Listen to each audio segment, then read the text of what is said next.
Hello friends, welcome to defence matrix. तो तेजस को लेकर एक न्यूज़ निकलकर सामने आ रही है जिसके हिसाब से LCA तेजस के साथ अस्त्र मार्क 1 को इंटीग्रेट किया जा रहा है और आने वाले कुछ समय में इस मिसाइल को तेजस से लगाकर टेस्ट किया जाएगा और कुछ समय बाद करीबन 4-5 राउंड की फायरिंग करके इस मिसाइल को तेजस पर अप्रूवल मिल जाएगा।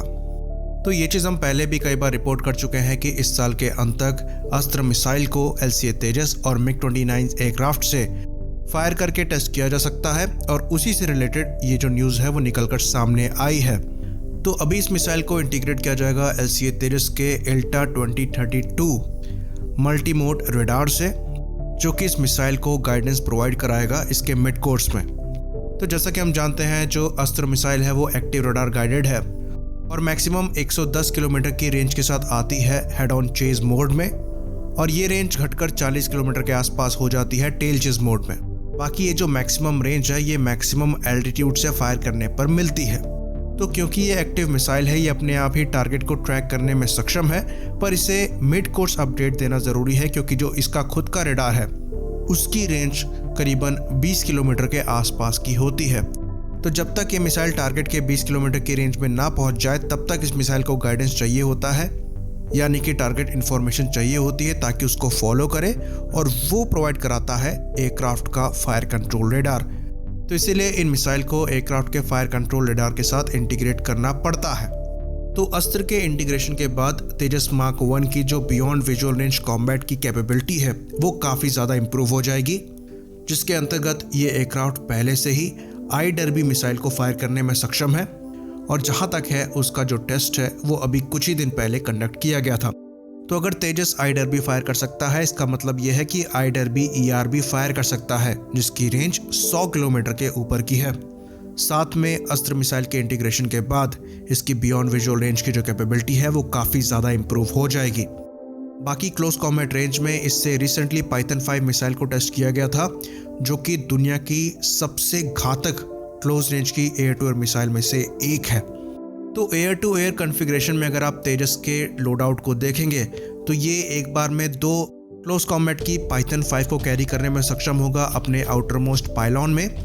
उसके बाद ये 2 बियॉन्ड विजुअल रेंज के मिसाइल्स को कैरी करेगा, जिसमें IDERBY या फिर अस्त्र मिसाइल हो सकती है अपने मिड विंग पाइलॉन में।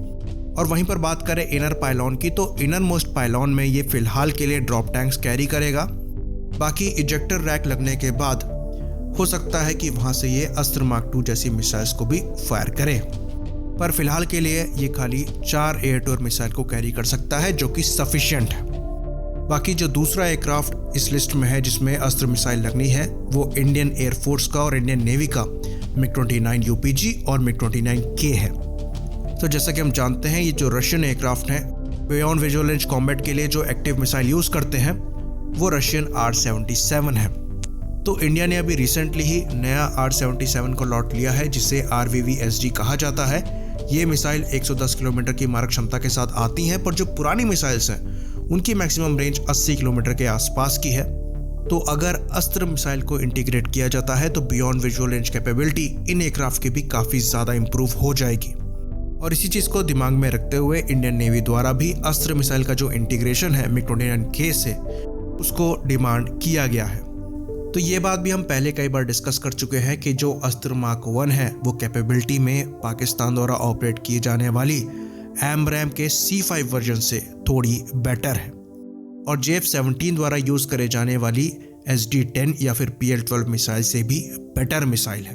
तो यहाँ पर एक बहुत अच्छा डेवलपमेंट सामने निकल कर आ रहा है।